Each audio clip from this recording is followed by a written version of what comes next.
So yun nga guys, napakainit na naman ang panahon at ang ginawa lang namin ni Ate Lira alias Kapitan with Maria, take note ha, with Maria pero walang hiya, na maglinis na lang kami ng bahay dahil sa sobrang init hindi rin naman kami makatulog dahil alam niyo yun, yung parang kinikrimid kami ng buhay.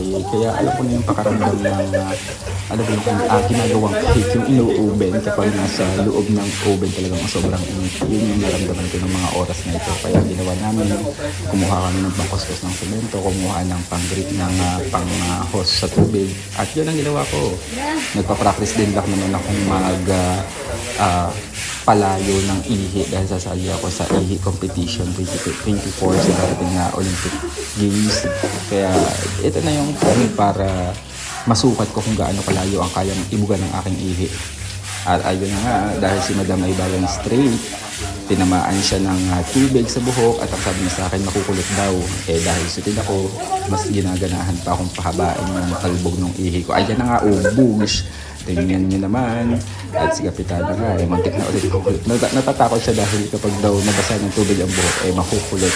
Nagalit ako ng pinagpuspos at yun naman yung todo ng tubig, tutok ng tubig. May nakaharang nga palang mga sapatusan dito kaya akin munang inalis. Ito palang sapatusan, maluag yung pundasyon o yung parang mga hali-haligi kumbaga sa isang bahay maluag kaya natanggal. So yun, inayos ko pa. Mabango naman yung mga sapatos kaya okay lang. Alikabok lang yung dapat ditong alisin. Si Kapitan na kumakita niyo dyan, busy may pagkuha pa siya ng rice tinting dahil masyado matigas yung mga putik-putik na nakadikit dulot ng ginagawang kalsado dito sa tapat ng gate. Pag bukas niyo pala din ng gate, meron siyang ginagawang kalsada sa gilid at yun yung cause kung bakit kami napudpud ng alikabok.